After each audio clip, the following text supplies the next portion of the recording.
2026-27 के लिए आम बजट में जम्मू कश्मीर के लिए मरकज़ की जानिब से करीब 43,290 करोड़ से ज़्यादा ग्रांट की तजवीज़ की गई है।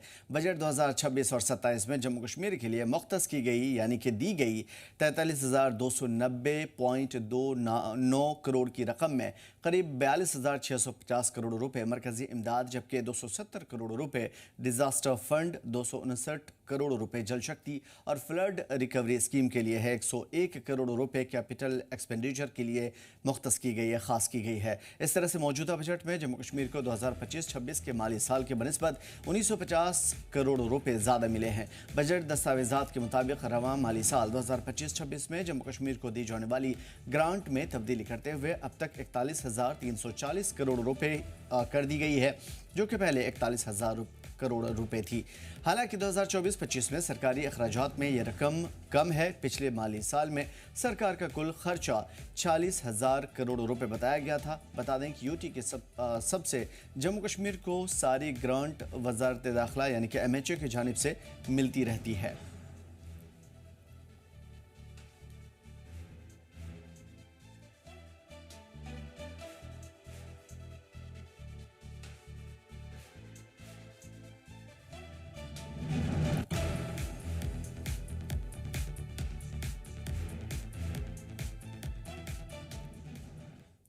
और 2026-27 के लिए मरकजी बजट में टूरिज्म के फ़रोग के लिए मुल्क के 20 मुख्तलिफ सयाहती मकामात पर 10,000 टूरिस्ट गाइड्स की तैनाती का ऐलान किया गया है। और साथ ही वज़ीर ख़जाना ने जम्मू कश्मीर के पहाड़ी सिलसिले को डेवलप करने का भी ऐलान किया है। वज़ीर ख़जाना ने कहा है कि पहाड़ों के दरमियान ऐसे रास्ते बनाए जाएंगे जिससे मुकामी सयाहत को फ़रोग मिलेगा। उन्होंने कहा कि ये माउंटेन ट्रेल इको फ्रेंडली होने के साथ साथ माहौलियात की फितरी निज़ाम में तहफ़्फ़ुज़ लाएगी।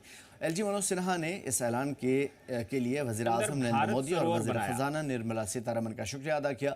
मरकज़ी बजट की तारीफ़ करते हुए LG मनोज सिन्हा ने कहा कि बुनियादी ढांचे की तामीर और मैन्युफैक्चरिंग को अहमियत देने के लिए मुल्की मईशत मजबूत होगी और इससे घरेलू उत्पाद और रोज़गार के मौक़े में इजाफा होगा।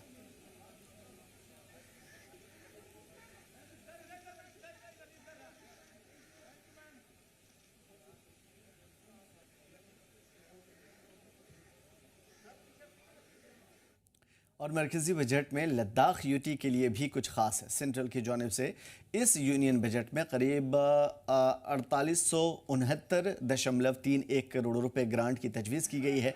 और इस तरह रवां माली साल के बनस्बत लद्दाख को मरकजी बजट में यानी केंद्रीय बजट में 177.16 करोड़ रुपए ज़्यादा मिले हैं। बता दें कि रवां माली साल यानी कि 2025-26 में लद्दाख को 4692.15 करोड़ रुपए दिए गए थे। मौजूदा बजट में लद्दाख को ज़्यादा रकम ज़रूरी मिली है, लेकिन 2024 और 25 के मुकाबले में ये रकम जो अभी मिलने की तजवीज़ है ये भी कम है। 2024 और 25 में लद्दाख यूटी को मरकजी इमदाद के तौर पर 5,958 करोड़ रुपए दिए गए थे। 2026 और 27 के बजट में आवंटित रकम की गई जो उसमें है करीब 2542.26 करोड़ रुपए। रेवेन्यू डिपार्टमेंट की जानिब से 2327 करोड़ रुपए मुख्तस किए गए हैं। कैपिटल एक्सपेंडिचर के लिए ये रकम अलॉट की गई है और ये रकम लद्दाख में बुनियादी ढांचों की इंफ्रास्ट्रक्चर की मजबूती वगैरह और ओवरऑल डेवलपमेंट पर ध्यान देने के लिए दिया गया है।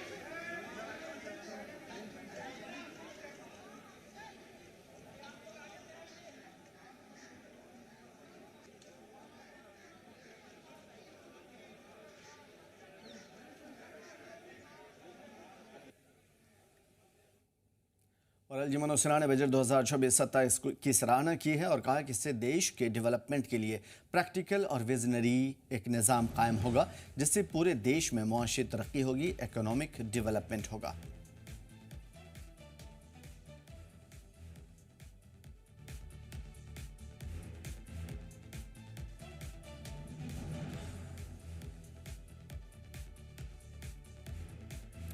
और आम बजट को लेकर के आम लोगों में पॉजिटिविटी देखने को मिली है, हालांकि निगेटिविटी भी है, लेकिन उसकी बात करेंगे। मुख्तलिफ कैटेगरी के लोगों ने बजट का इस्तकबाल किया और इसे बेहद शानदार बताया। लोगों का कहना है कि इस बजट का इस मरतबा आम आवाम और रोज़गार से जुड़े लोगों पर काफ़ी तवज्जो दी गई है। कारोबार से जुड़े हुए लोग इससे खुश हैं, हालांकि कुछ कारोबारी से नाराज़ भी हैं। और आम आदमी को राहत मिलेगी या नहीं, ये देखना काफ़ी ख़ास होगा आने वाले दिनों में।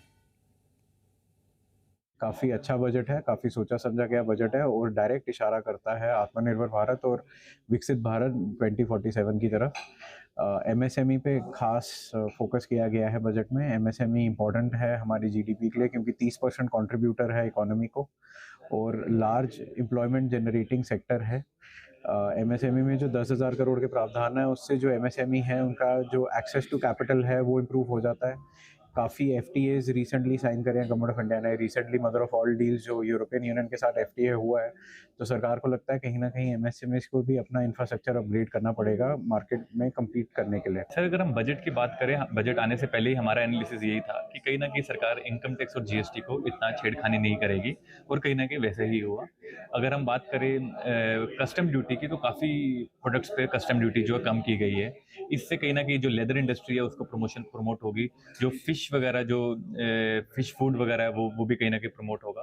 अगर हम बात करें ईज ऑफ बिजनेस की, तो कहीं ना कहीं कंप्लायंस को भी उन्होंने आसानी की बात की है। रियासी के लोगों ने आम बजट का इस्तकबाल किया है और इसे जम्मू कश्मीर के लिए फ़ायदेमंद बताया है। मुकामी लोग, कारोबारी और नौजवान मानते हैं कि इस बजट से टूरिज्म को बढ़ावा मिलेगा और रोज़गार को भी। सालों से पर्यावरण संरक्षण के जुड़े सभी मुद्दों के ऊपर काम कर रहा हूं और इस बार का जो यूनियन बजट 2026 पेश हुआ है ये जम्मू कश्मीर के लिए बहुत ख़ास है।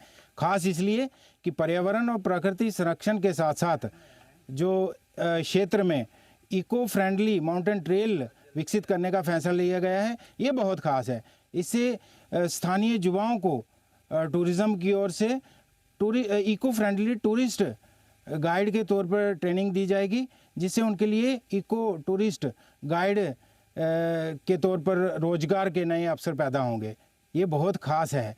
और साथ ही जो जम्मू कश्मीर क्षेत्र के अलग अलग हिस्सों में बादाम और अखरोट की खेती करने वाले किसान हैं, उनकी इस खेती में भी विकास करने की योजना बनाई गई है। उससे उन किसानों की जो आर्थिक स्थिति मजबूत होने वाली है। अच्छा बजट है और कह सकते हैं कि पिछले बजट के मुकाबले पर स्टेट को 2000, जैसे जम्मू कश्मीर को 2000 करोड़ एक्स्ट्रा फंड्स दिए गए। दूसरा नंबर खासकर जो हमारी मातृ शक्ति वुमेन एम्पावरमेंट को बहुत बड़ी सौगात मिली है। आप देख सकते हैं कि हर डिस्ट्रिक्ट में अब हॉस्टल्स बनेंगे उनके रहने के लिए। उसी के साथ शीप मार्ट जो कहते हैं कि उनके लिए बड़े बड़े मार्ट्स की कह रहे हैं कि व्यवस्था की जा रही है। तीसरा, टूरिज्म सेक्टर को ध्यान में रखकर जो हमारी एक जम्मू कश्मीर की भी डिमांड रही है, अब 10,000 टूरिस्ट गाइडों को ट्रेनिंग दी जाएगी और 20 नए स्पॉट जिनको बड़ा ही कहते हैं कि आधुनिक तरीके से उनकी सजावट की जाएगी, पूरा इंफ्रास्ट्रक्चर खर्चा दिया जाएगा। और इस बजट में बहुत ही अच्छी चीज़ें आई हैं। आप देख सकते हैं कि जो नॉर्थ ईस्ट जो कहते हैं कि वो वाला इलाका, पूर्वांचल, पूर्वी, उनके लिए कहते हैं कि स्पेशल कॉरिडोर की बन रही है और खासकर एमएससी के लिए बहुत ही अच्छी सुविधाएं दी जा रही हैं।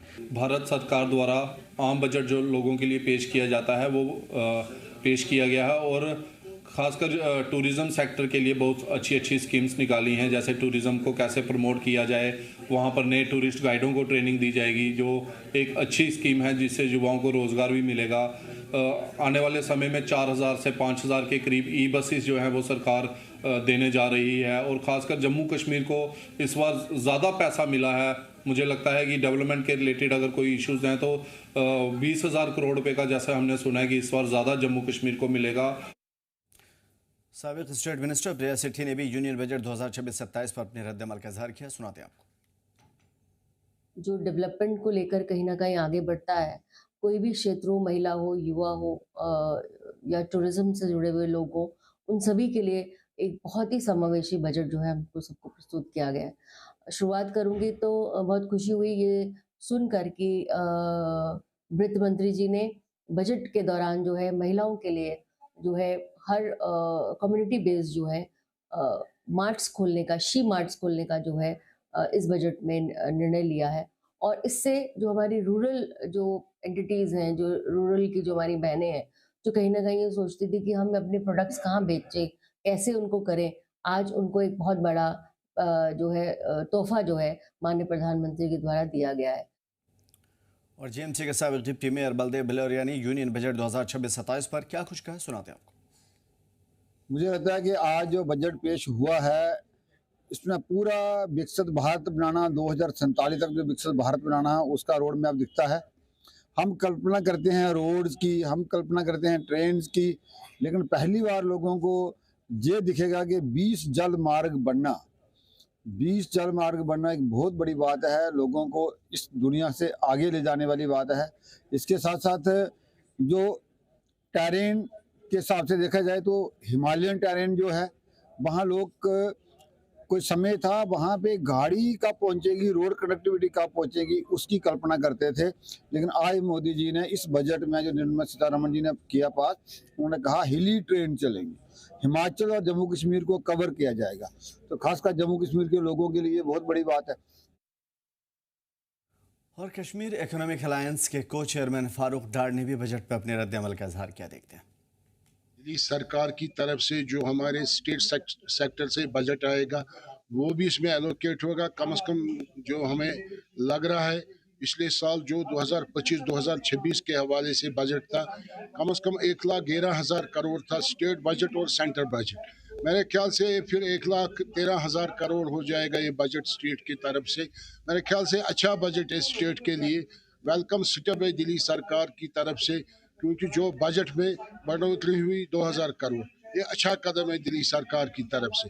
अब डिपेंड रहता है स्टेट सरकार पर, जितना भी डेवलपमेंट के हवाले से बजट आएगा या पैसा डेवलपमेंट के लिए यूटिलाइज होना चाहिए। अगर ये डेवलपमेंट के हवाले से ये बजट यूटिलाइज नहीं, वीट, राइस, पल्सेस की बात नहीं। अगर आप देख केरला जाएंगे तो वहाँ अलग अलग तरह के क्रॉप्स होते हैं, कोकोनट हैं, बहुत सारे मसाला के अलग अलग आइटम्स हैं। यही तमिलनाडु जाएंगे तो डिफरेंट आइटम है, आप जब नॉर्थ ईस्ट में जाएंगे तो डिफरेंट आइटम। तो इसमें बहुत ही मैसिव एक्सपेंस, मैसिव अमाउंट की जरूरत है और प्राइवेट प्लेयर जो है वो एग्री नहीं इन्वेस्टमेंट के लिए। जैसे आप बाकी चीजों को अगर आप देखेंगे तो प्राइवेट प्लेयर्स जो हैं, जो प्राइवेट कंपनियां हैं, अच्छा खासा खर्च करती हैं, चाहे मैन्युफैक्चरिंग सेक्टर हो, स्टील कंपनी हो, केमिकल से रिलेटेड हो, फर्नीचर से रिलेटेड हो, इलेक्ट्रॉनिक आइटम हो। बट अभी भी जब एग्रीकल्चर की बात आती है तो जो प्राइवेट कंपनियां हैं वो बहुत ज्यादा इंटरेस्ट शो नहीं करती है एग्रीकल्चर के टुवर्ड्स एग्रीकल्चर कॉमर्शियलाइज करने के लिए। क्योंकि एग्रीकल्चर सेक्टर एक और मेजर चीज मैं बताऊंगा यहाँ पे कि एग्रीकल्चर एक ऐसा डोमेन है।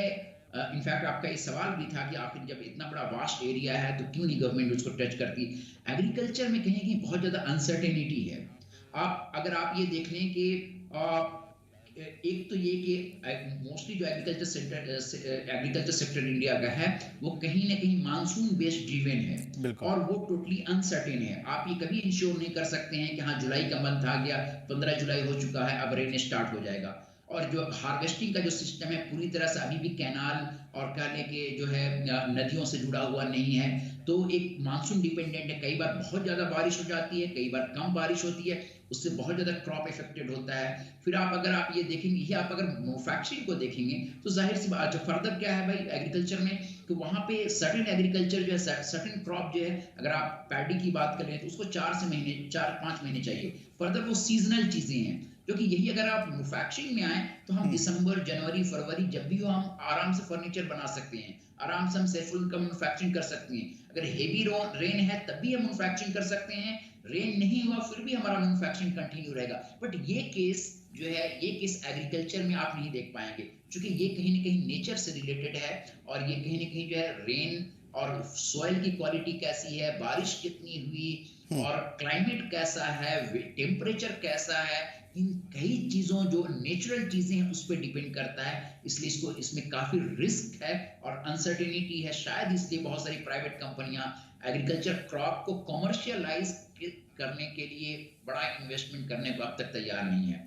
हालांकि एक और पहलू अगर आप देखेंगे, यही वो ओनियन और पोटैटो जो कभी हम 80 रुपये 100 रुपये खरीदते हैं, एक वक्त आता है 5 रुपये 10 रुपये किलो जो है फार्मर्स आसानी से बेच करके निकल जाते हैं। बिल्कुल उनका अपना कॉस्ट, जो अपना इनपुट कॉस्ट है, जो प्रोडक्शन के लिए जो कॉस्ट आ रहा है वो कॉस्ट तक वो रिकवर नहीं कर पाते। लेकिन वही ओनियन हम 100 रुपये 150 रुपये भी किसी न किसी सीजन में खरीद। एग्जैक्टली मैं यहीं पे रोकना चाहूँगा, क्योंकि ये चीज़ जो आपने कही अभी लास्ट में और इससे पहले भी जो आप समझा रहे थे, और ये इस वजह से भी जानना ज़रूरी है क्योंकि हम देख पा रहे हैं कि हमारे मुल्क का बहुत सारा ऐसा हिस्सा है जो बाहर से आता है, इवन चाइना से आता है। खाने पीने की बहुत सारी ऐसी चीज़ें जो हमारे यहाँ आसानी से हो सकती है, लेकिन वो ज़्यादा दाम में हमारे यहाँ के किसान पैदावार पैदा कर पा रहे हैं। उसी तरीके से हम चाइना को भी छोड़ दीजिए, फिनलैंड, स्विट्ज़रलैंड, कनाडा और even Ukraine before the war, ये वो कंट्रीज़ थे जो आम तौर पे अभी भी, मतलब यूक्रेन को छोड़ दीजिए तो बाकी कंट्रियाँ बहुत सारी चीज़ों में हमसे आगे है। चाइना और अमेरिका ये दो कंट्री है जहाँ पे कुछ चीज़ों के लिए हम डिपेंड है, ख़ासतौर पे एग्रीकल्चर के सेक्टर में। मेरे कहने का मतलब ये है कि जब आपने 2014 में नारा दिया था रिफॉर्म, परफॉर्म एंड ट्रांसफॉर्म, जहां तक मुझे याद आ पा रहा है 2014 का यह नारा था पीएम मोदी का, तो अगर आपने रिफॉर्म, परफॉर्म, ट्रांसफॉर्म का जो नारा दिया था, जो एक वादा किया था और ख्वाब दिखाए थे, वो सुहाने सपने लोग आज तक देख रहे हैं। और लगातार जो ये बजट पेश हुए 2014 के बाद, क्या एज अ इकोनॉमिस्ट आपको लगा कि इस चीज़ में ट्रांसफॉर्म की सूरत में जो एक वादे थे, क्या वो चीज़ें रिफॉर्म, परफॉर्म की सूरत में नज़र आ पा रही है आपको? क्योंकि आम लोगों को तो समझ में नहीं आ रहा। क्या एज अ इकोनॉमिस्ट आपको ये चीजें दिखी हैं अब तक लगातार बजट में? देखिए, कई चीजें हैं। अगर आप कॉर्पोरेट के सेक्टर में देखेंगे तो डेफिनेटली काफी चेंजेस आए हैं, और आप देख सकते हैं बहुत सारी जो इंडियन कंपनी थी वो इंटरनेशनली लेवल पे एमएनसीज बनी और काफ़ी उसमें डेवलपमेंट एंड ग्रोथ दिखा। जीडीपी का फिगर आपको दिख रहा है, ग्रोथ रेट आपको दिख रहा है, और इन द सेंस कि अगर आप देखेंगे कि जब कोविड के दौरान, या फिर आप कह लें कि जब ग्लोबल क्राइसिस 2008 में आया था, उस दौरान भी कहीं ना कहीं चूंकि हमारा कंजम्पशन लेवल इतना ह्यूज है, पॉपुलेशन होने की वजह से, जाहिर है पॉपुलेशन है तो पॉपुलेशन कंज्यूम तो करेगी, तो उसकी वजह से अगर आप देखेंगे तो बहुत ज़्यादा जो इंटरनेशनल मार्केट में या फिर इंटरनेशनल लेवल पे बहुत ज़्यादा जो ड्रास्टिक चेंजेस इकोनॉमी का आते हैं, उसका बहुत हाई इम्पैक्ट हमारे यहाँ नहीं पड़ता है। और जैसे अभी भी आप देख सकते हैं जिस तरह से हर कंट्री एक दूसरे पे जो है कह ले कि टैरिफ लगा रही है, जियो पॉलिटिकल इश्यूज, टेंशंस बने हुए हैं, एक बहुत मेजर इम्पैक्ट अपने कंट्री पे उसका इकोनॉमिकली नहीं पड़ रहा है। तो टू सम एक्सटेंट सस्टेनेबिलिटी आई है, बट स्टिल बहुत सारी चीजें हैं जिस पे वर्क करने की जरूरत है।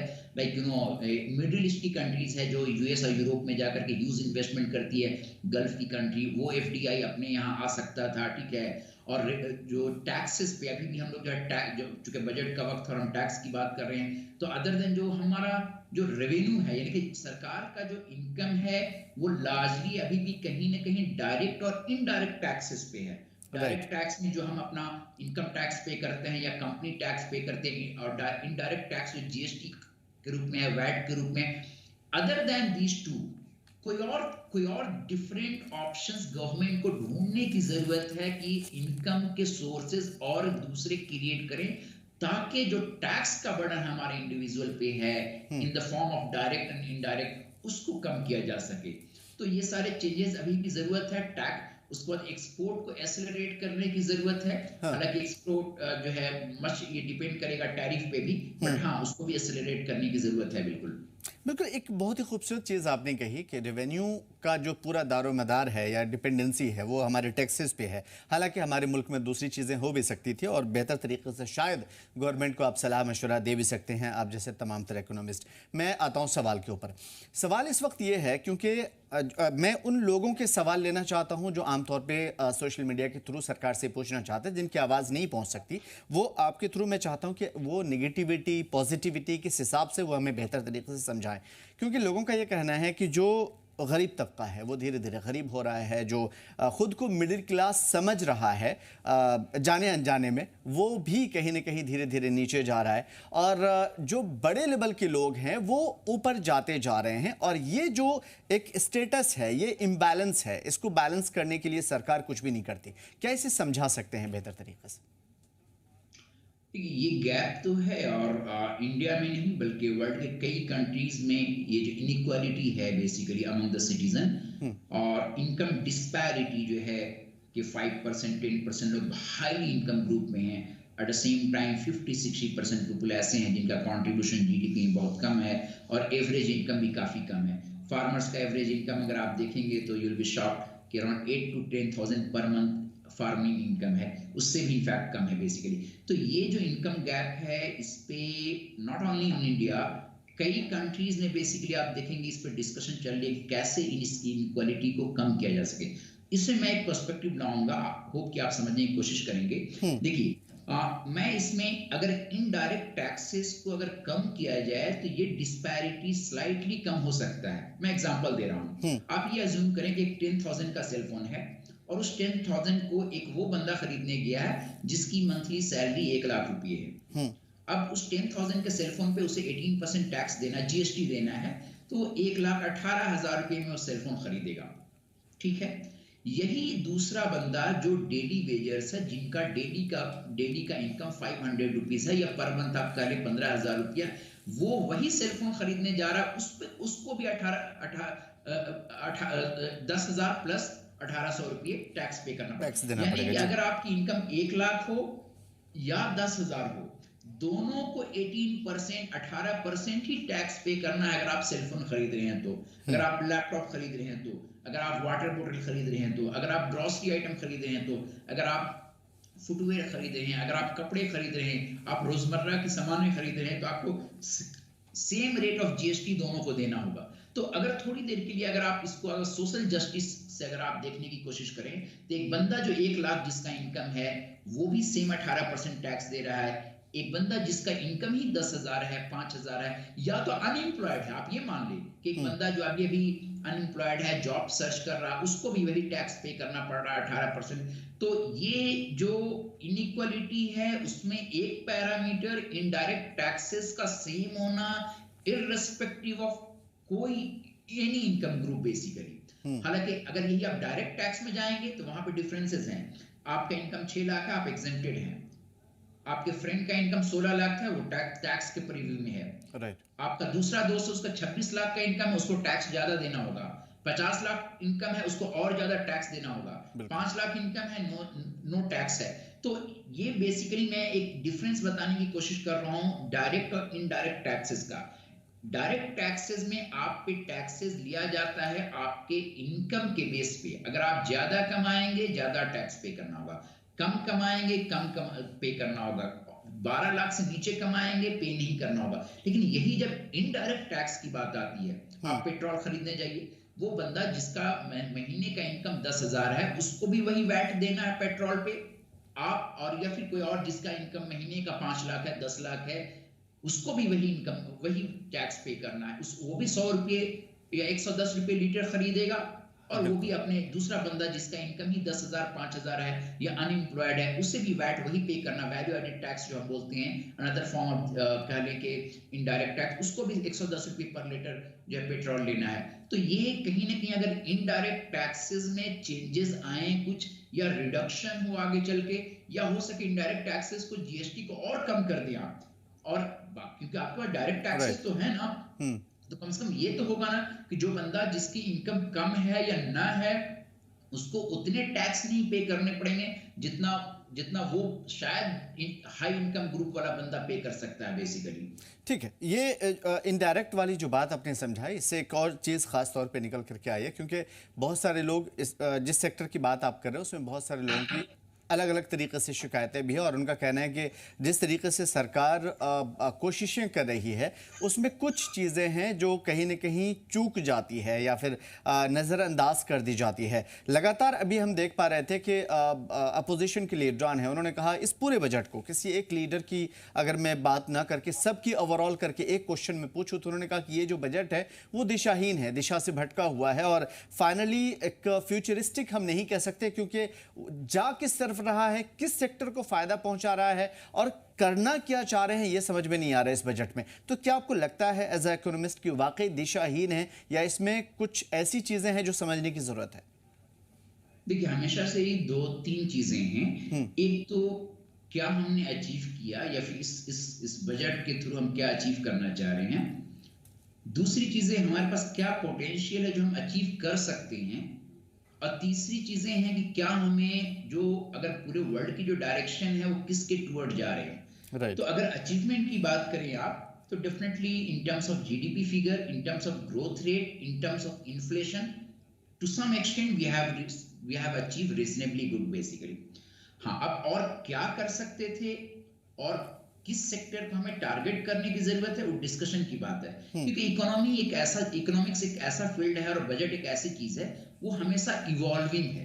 ये कभी आप नहीं कह सकते कि हाँ इस बार का बजट 100% परफेक्ट है और सारे लोग खुश हैं और आगे और जरूरत नहीं पड़ेगी। हर साल, क्योंकि ये खर्च का मामला है और हर साल कहीं ना कहीं एक नए खर्च आपके लिए आएंगे और नई चीजें इवॉल्व होगी।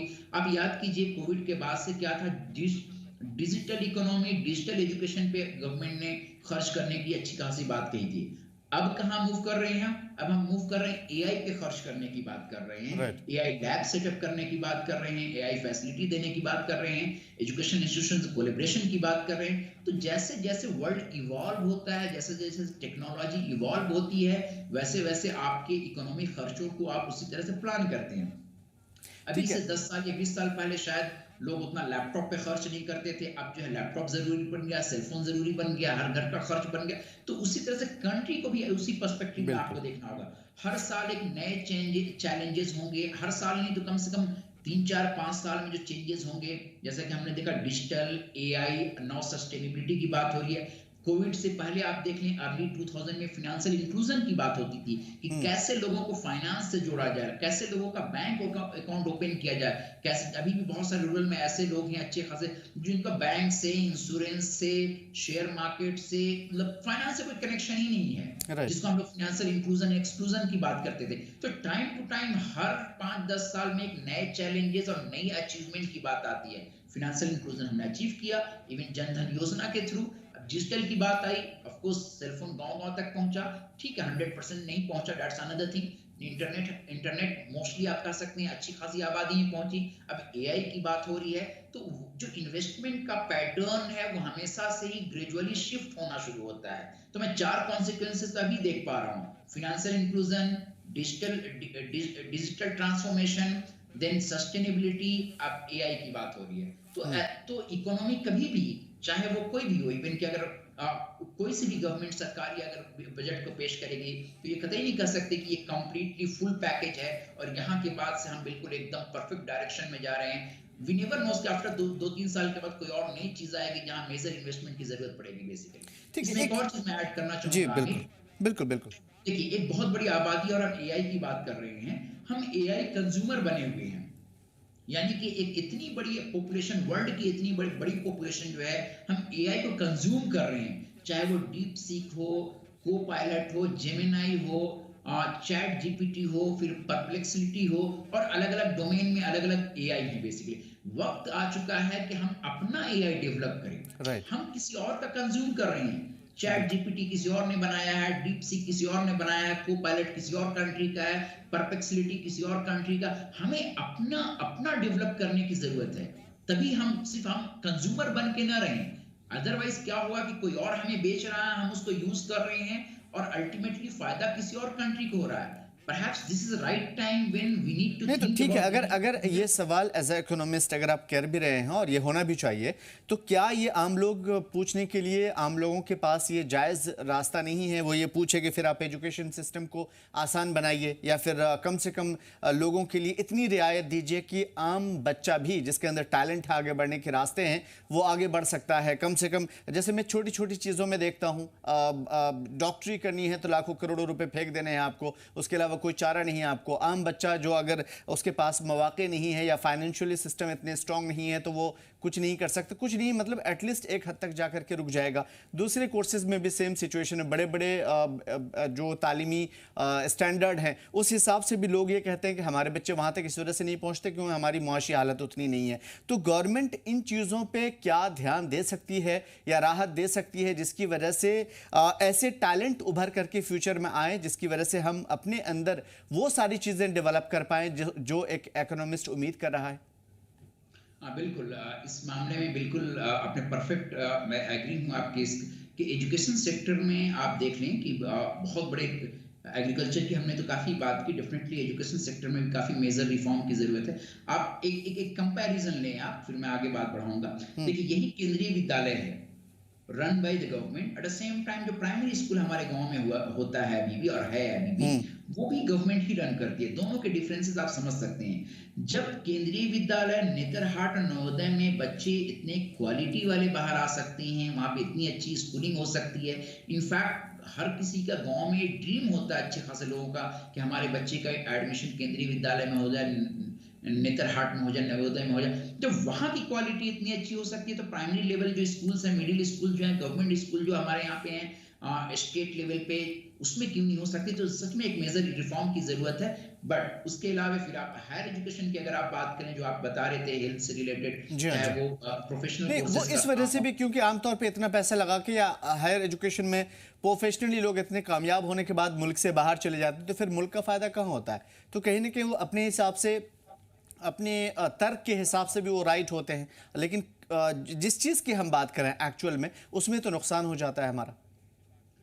बिल्कुल, लेकिन दो चीजें हैं इसमें। एक तो ये कि आप ये सोच करके कि चूंकि यहाँ पर लोग अच्छी तालीम लेकर के और बहुत अच्छे इंस्टीट्यूशन से पढ़ करके फॉरेन में जा रहे हैं, ब्रेन ड्रेन हो रहा है, उसको लेकर के आप ऐसा नहीं कि इंस्टीट्यूशन पे फोकस नहीं करेंगे।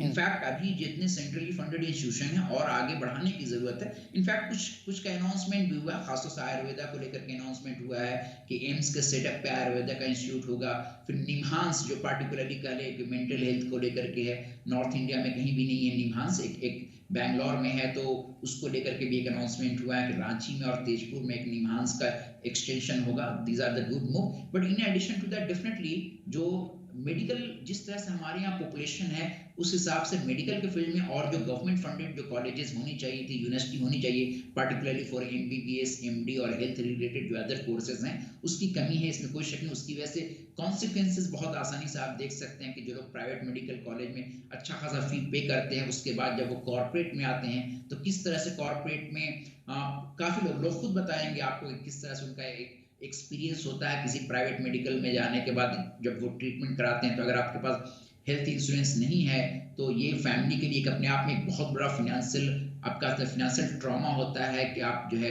अगर किसी भी तरह से अगर आप एडमिट हो गए किसी प्राइवेट हॉस्पिटल में और अगर वो आपका हेल्थ इंश्योरेंस नहीं है तो वो जो फिनेंशियल बर्डन है उसको बियर करना सच में काफी मुश्किल डिफिकल्टीज होता है। तो मैं इस बात से बिल्कुल एग्री हूँ कि डेफिनेटली एजुकेशन सेक्टर इसमें रिफॉर्म की ज़रूरत है। एक और चीज़ जो मैं आपसे बहुत ज़रूरी समझना चाहूँगा, क्योंकि ये सेक्टर शायद छूट जाए हमसे, आमतौर पे जो सेंटर के अधीन होता है, यूनियन टेरिटरी की मैं बात कर रहा हूँ, जम्मू कश्मीर है, लद्दाख है, दिल्ली है या फिर पुडुचेरी है, इस तरह के बहुत सारे हैं।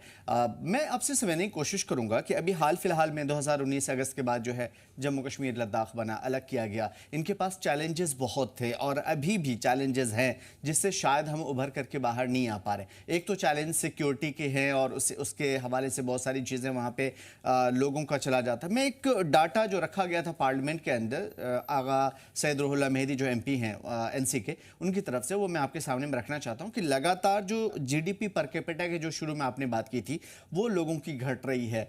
उसके साथ साथ जो वहाँ के और भी दीगर चीज़ें हैं, सेक्टर्स बंद हो रहे हैं। टूरिज़्म में भी जब इस तरह के हालात बनते हैं वो बंद हो जाता है और कई जगह पे तो एडमिनिस्ट्रेशन अपनी बंदिश लगा देती है। इवन अभी भी सैकड़ों तो नहीं, कम से कम 7-8 ऐसे टूरिस्ट डेस्टिनेशन है जहाँ पे बंदिश है, जैसे दूध पथरी वगैरह। हालांकि पहलगाम काफ़ी पहले हुआ, लेकिन ऐसे ऐसे इलाकों को बंद कर दिया गया। अब अगर दूध पथरी जैसे इलाकों को या इस जैसे 10 और इलाके को बंद कर दिया गया तो वहाँ पे टूरिस्ट नहीं जा पाएंगे। लेकिन लाखों लोग, सैकड़ों लोग जो वहाँ पे जुड़े हुए थे इससे, वो कहीं ना कहीं चीज का शिकार हो जाते हैं, बेरोजगार हो जाते हैं, क्योंकि डिपेंडेंसी इस पे थी। मेरे कहने का मतलब यह है कि यूनियन टेरिटरी के अंदर जो वहां की सरकार देख सकती है वो देख रही है, लेकिन वो चूंकि पूरे अधीन होती है सेंटर के, तो क्या सेंटर के की जो इस मरतबा का जो बजट है 26-27 का, क्या इस मरतबा कुछ ऐसी चीज़ों का ख्याल रखा गया है जो इन इलाकों में उन चीज़ों पे भी फोकस किया जा सके जो आमतौर पे इनके पास नहीं रहे हैं, जैसे टूरिज्म के अलावा, यानी व्हाट एल्स, इसके अलावा वो और क्या कर सकते हैं, या कुछ ऐसा सोचा गया है जो ये समझा जाए कि चलो ठीक है, ये नहीं तो ये ऑप्शन ज़रूर है इनके पास? देखिए, इसमें जब यूटी की बात आती है तो नॉर्मली ये समझते हैं लोग कि जो बजट की जो पूरी की पूरी एलोकेशन है वो सेंटर फंड करती है, डेफिनेटली करती है, बट 2 तरह की यूटी अपने कंट्री में है। टोटल 8 यूटी में, यूनियन टेरिटरी में 3 यूनियन टेरिटरी ऐसे हैं जिनका जो टैक्स का जो कलेक्शन है, मैं पार्टिकुलरली बात कर रहा हूँ GST और इनडायरेक्ट टैक्सेस का, वो दिल्ली, पुडुचेरी और जम्मू एंड कश्मीर, ये यूनियन टेरिटरी ऐसे हैं जहां पे लेजिस्लेटिव असेंबली भी है। और दूसरे आप लेह में या फिर अगर आप दूसरे अलग अलग जो यूनियन टेरिटरी हैं वहां पर उनका अपना लेजिस्लेशन नहीं है, लेजिस्लेटिव असेंबली नहीं है। तो जहां जिस भी यूनियन टेरिटरी में जो मैंने 3 नाम लिया, जहां पे भी अपना लेजिस्लेशन है वहां पे जीएसटी की और जो टैक्स का जो डिवीजन होता है वो उसी तरह से होता है जिस तरह से स्टेट और सेंटर के बीच में होता है। तो कहीं ना कहीं सिर्फ ये सवाल इस वजह से, पूरी बात आप बोल लीजिएगा, ये सवाल इस वजह से भी पैदा हुआ क्योंकि पिछली बार भी बजट का असर असेंबली में ज़रूर पड़ा था। जम्मू कश्मीर की मैं स्पेशली बात कर रहा हूँ। इस मरतबा भी 6 तारीख को फरवरी में बजट पेश होना है उमर अब्दुल्ला सरकार का। तो क्या सेंटर की जानिब से इस मरतबा करीब 175 करोड़ ज़्यादा बढ़ाए गए, ऐड ऑन किए गए हैं पिछले साल के मुकाबले में। इवन सेम लद्दाख के लिए भी किया गया है, तो करीब 200 करोड़ ऐड ऑन किया गया, इजाफा किया गया इस मरतबा। तो क्या हम ये मान के चलें कि आने वाले दिनों में चूंकि बजट की सेंटर की बजट की जानिब से जो कुछ मिले हैं उससे आसानी होगी यूटी सरकार को, या जिस लेजिस्लेचर की बात कर रहे थे उनको आसानी होगी अपने यहाँ की प्रॉब्लम्स को दूर करने में? बिल्कुल, अगर फंड में इंक्रीज है तो डेफिनेटली ये उनके लिए बेहतर होगा। लेकिन मैं ये सोच रहा था कि इन एडिशन टू, क्योंकि जब भी जम्मू एंड कश्मीर की बात होती है तो लार्जली हमेशा से एक कंसर्न होता है वहाँ पे ट्रैवल को या फिर टूरिज्म को किस तरह से बढ़ावा जाए। तो लेकिन अब जरूरत यह है कि प्लान बी भी वहाँ पर होना चाहिए। प्लान ए तो ठीक है, टूरिज्म है, प्लान बी वहाँ पे जो एग्रीकल्चर है, खासतौर से एप्पल और अदर डिफरेंट तरीके से जो फ्रूट्स वहाँ पे ग्रो हैं उनको लेकर के एग्रीकल्चर सेक्टर पे भी लार्जली जिस तरह से टूरिज्म को लेकर के बातें होती हैं उस तरह से वहाँ पे एग्री सेक्टर पे भी अगर बातें करें तो कम से कम उनके पास 2 ऑप्शंस होंगे बेसिकली। और जाहिर सी बात अदर भी छोटी छोटी चीजें हैं जिस पे वर्कआउट करने की जरूरत है। तो अगर सेंटर ने कहीं ना कहीं फोकस किया है एक्स्ट्रा फंड देने के लिए और टूरिज्म पे काफी बातें हुई है, तो जब जेएनके का असेंबली में जब वहां पे बजट की अपने यूटी के बजट की बात आएगी तो यूटी के बजट में डेफिनेटली वहां के चीफ मिनिस्टर को फोकस करना चाहिए कि टूरिज्म के अलावा एग्रीकल्चर सेक्टर और कैसे अदर मैन्युफैक्चरिंग सेक्टर की बात करनी चाहिए। क्योंकि अगर आप टोटली डिपेंड रहेंगे टूरिज्म सेक्टर पे तो कभी भी अगर अनएक्सपेक्टेड कोई इवेंट्स होता है तो डेफिनेटली ये काफी मुश्किल होगा वहां के लोगों के लिए उस शॉक से उभर पाना, उस इकोनॉमीज को फर्दर रिवाइव कर पाना उस इवेंट से बिल्कुल ये काफी डिफिकल्ट टाइम होता है। तो टूरिज्म के अलावा एग्रीकल्चर, मैन्युफैक्चरिंग और दूसरे सर्विस सेक्टर उस पर ही फोकस करने की जरूरत है ताकि हम सिर्फ एक ही चीज पे डिपेंड ना रहें। तो देखना होगा कि इस बार जब लेजिस्लेटिव बिल्कुल क्या कुछ लेकर के आती है। और यकीनन जो चीज़ आपने कही है बजट होता है, बिल्कुल बहुत ही बड़ी बात कही आपने कि नंबर 1 सेंटर को जो करना था वो कर दिया। अब चूंकि सारी चीज़ें लेजिस्लेटिव असेंबली के सुपुर्द है और जब बजट पेश होगा तो एक अल्टरनेट ढूंढने की ज़रूरत है, क्योंकि अगर आप अपने लोगों को फ़ायदा देना चाहते हैं और कोई प्लान बी पे काम नहीं करना चाहते हैं, नहीं करेंगे, तो यकीनन आने वाले दिनों में फिर आप या आपकी आवाम दुखी होगी। और आने वाले दिनों में अगर प्लान बी पे भी काम करते हैं जैसा कि एक इकोनॉमिस्ट सुझाव दे रहा है तो इससे स्टेट का ओवरऑल ग्रोथ होगा। तो जम्मू कश्मीर चूंकि सिर्फ सेंट्रिक नहीं है, यानी सिर्फ सेंटर के ही हाथ में नहीं है या अधीन नहीं है, बल्कि बहुत सारी चीज़ें हैं जो वहाँ की असेंबली भी फैसला लेती है। तो ये 6 तारीख को जब होगा तो मुझे उम्मीद है कि शायद इस तरह के बहुत सारे सुझाव या बहुत सारी ऐसी चीज़ें सामने आएंगी और उम्मीद है कि उसके ऊपर भी हम आपसे बात करेंगे। बहुत शुक्रिया आज के इस सेशन में ख़ास बातचीत करने के लिए और बहुत सारी बारीकियों को हमें समझाने के लिए डॉक्टर सिकंदर आजम साहब।